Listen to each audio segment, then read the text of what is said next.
Hey guys, welcome back to my channel. I'm Angie from Burton Avenue and I want to show you how to make amazing things with your Cricut.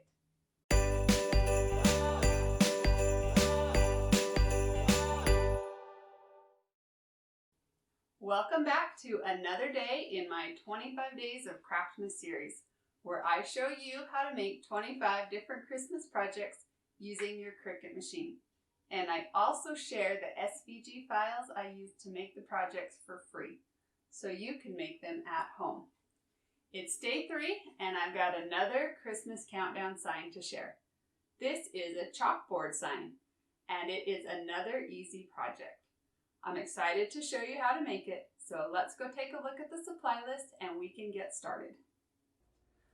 For this project, you'll need a palette sign that measures about 10 inches by 12 inches, and I found mine at Walmart, a mini wreath, which I got on Amazon, vinyl for your stencil, the color doesn't matter, chalkboard vinyl, hot glue gun and glue, Mod Podge, white paint and a brush, a weeding tool and scraper, transfer tape, and your Cricut machine, a cutting mat, and a cut file.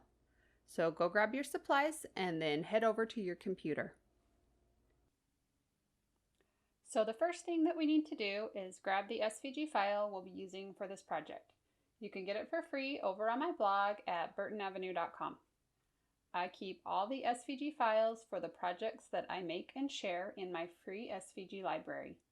These files will work with all kinds of cutting machines and are free to everyone. Once you're on my site, just click on Free SVG Files and then Free SVG Library. You will need a password to get into the library, and there are instructions on the screen if you need to get one. Once you're in the library, you can search for the file Days Until Christmas. It will either be listed under the most recent projects and cut files or under the category Craftmas 2020 Day 3. You can also use your browser search to find it. Once you've found the file, go ahead and click on that link and the file will be downloaded onto your computer. Now when you download SVG files online, they usually come in a zipped folder and you'll need to extract them or unzip them before you can use them in your software. To do this, you're going to go to the location where your downloaded files are saved and find that zipped folder that we just downloaded. You can double click on it and a new window will open, and somewhere you should see an option to extract all or unzip. So you'll click on that and then you'll see another window pop open. Now here it will show you where your unzipped files are going to be saved. You need to remember that location because you'll have to get to it once you're in Cricut Design Space. So go ahead and click on Extract and the files will be unzipped and ready to use in Cricut Design Space. Now let's head over to Design Space and start a new project. Once you're on the Canvas screen, you'll want to go over and click on the Upload button and then choose Upload Image and then click on Browse. Now you'll need to remember the place where you saved those unzipped files. Once you find that unzipped folder, double click on it and then you'll see a list of different file types. You want to find the one that says SVG File or Document. Now sometimes SVG Files will appear as a Chrome HTML document or something similar to that. So if you don't see SVG File listed here, be sure to look for that. So select the SVG file and then choose Open. Make sure it's the right file and then click Save. Select the image one more time and click Insert Images. And now your design will appear on your Canvas screen. So the next thing we're going to do is turn our design into a stencil. And we can do this by drawing a rectangle around it. So we're going to go to Shapes and then choose Square. And now what I want to do is resize this square so that it matches the dimensions of the palette sign we'll be putting the stencil on. So I'm going to go up and uncheck the Lock Proportions button and then change the width to 10 inches and the height to 12 inches because that is the size of my palette sign. Now I'm going to bring the design in front of the rectangle, and I can do this by selecting the design and then going up to Arrange and Send to Front. Okay, so now we just need to resize the design so that it looks good on our rectangle. And actually, this size looks pretty good. It's about 9 inches. So when we put our design on our palette, we want it to be towards the bottom so that there'll be room up top for the wreath.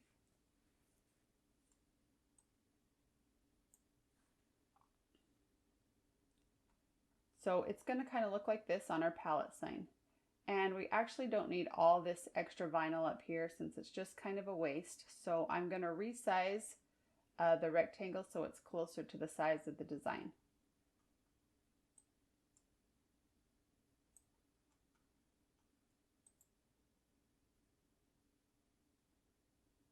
And then you can just drag up the rectangle. And I'm going to make sure that the width is still 10 inches like it was before. And the height, it doesn't have to be exact. You just want it to be a little bit bigger around all sides of the design. So now I'm going to select everything and choose Align and then Center. And then I'm going to right click and choose Attach. And that just locks all these letters into place on the rectangle. Now we're going to cut this out of just regular vinyl for a stencil, and then the last thing we need to do is to draw a circle that is the same diameter as the inside of the wreath that we're putting on the sign. And mine is 4 inches. Then I'm also going to change the color so that it will cut on a different mat than the vinyl stencil. So I'll just change it to black and leave the stencil as this gray color. And that's all we need to do on the canvas screen. Now we can go over and click on the green Make It button. And as you can see, it's going to cut this on 2 different mats. The first mat will be our stencil, and the second mat will be the vinyl circle, and we're going to cut this out of chalkboard vinyl. So let's cut the vinyl stencil first. Go over and click on the green Continue button. Once Design Space finds your machine, you'll be taken to this screen. Make sure that the dial on your machine is set to vinyl, and then you can go over and load your mat. Place a piece of vinyl on your cutting mat and smooth it out so there aren't any wrinkles or bubbles. Then load it into your cutting machine by pressing the up and down arrow button. When your machine is ready to cut, you'll see the C button light up. Press this and the machine will begin cutting. Once everything is cut, press the up and down arrow button again and the machine will unload your mat. Pull off your vinyl and then place on a sheet of chalkboard vinyl. You'll also need to move the dial on your machine over to the custom setting. And then we need to put in chalkboard vinyl for our material. So I'm going to go up to Browse All Materials, and then I'm just going to search for chalkboard.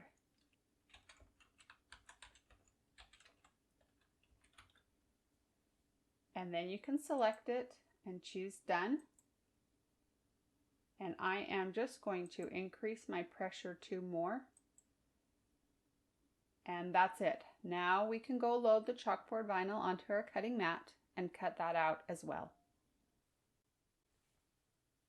Now that our vinyl is cut, the next thing we're going to do is weed it. And this just means that we're going to be removing those letters from inside of the stencil. Once you've pulled out all those letters, we need to apply the transfer tape. So cut a piece of transfer tape a little bit bigger than the design. Place the transfer tape with the sticky side up on top of your work surface. Then place your vinyl on top of the transfer tape and smooth it down. And then use some scissors to trim off the excess transfer tape and vinyl backing. Then rub over your design again. Since the only thing we cut out of the chalkboard vinyl is a circle, you don't need to apply transfer tape to that. Now it's time to apply our stencil to our wooden sign. Normally, before I put a vinyl stencil on a wood sign, I like to sand the wood down so it's nice and smooth. But this sign already has a distressed finish and I didn't want to mess it up by sanding. So instead, I used a damp paper towel to clean off any dust or loose paint. And that should help the vinyl stick better. Then I waited until it was completely dry before putting on the stencil. To put on the vinyl stencil, you'll want to flip the vinyl over so it's facing down and then pull off the vinyl backing. Place the vinyl on the palette. Match up the straight edges of the stencil with the bottom of the palette sign. Once it's in place, you can use your scraper to rub over the entire design. Now you can carefully pull off the transfer tape. It might be a little bit tricky to get the vinyl to stick to the palette sign since the wood is a little bit rough, but just go slow and use your fingers to help the vinyl stay on the sign. Take your scraper and rub over the design a few more times. Push it down really good where the gaps are between the wood pieces. Now our stencil is ready to go. The first thing we're going to do is paint over the stencil with a generous layer of Mod Podge. Why do we do this? To help prevent bleeds. Sometimes there are small gaps between the stencil and the wood. Since Mod Podge dries clear, our hope is that the Mod Podge will fill in these gaps instead of our white paint. Once the Mod Podge is dried, it's time to fill in the stencil with white paint, and I just used acrylic paint for this sign. Once the first coat is dried to the touch, you can paint on another layer. It's best to do 2 light coats of paint instead of 1 thick, heavy coat. Once the paint is dried to the touch, carefully pull off the stencil. You can use a craft knife or a weeding tool to pull out any of those tiny pieces. If there is any bleeding, you can use a craft knife and carefully scrape off the paint. To finish off the sign, we're going to add a mini wreath to the top. So grab your mini wreath and place it on the sign so it looks centered. Now you're going to grab that chalkboard vinyl and pull off the vinyl backing. Remove the wreath and place the chalkboard circle where the center of the wreath will be. Press it down so it sticks really good to the wood. Then replace the wreath and move it around until it looks good on the sign. Now just use some hot glue to secure the wreath in place. Trim off any pieces that are hanging down extra low.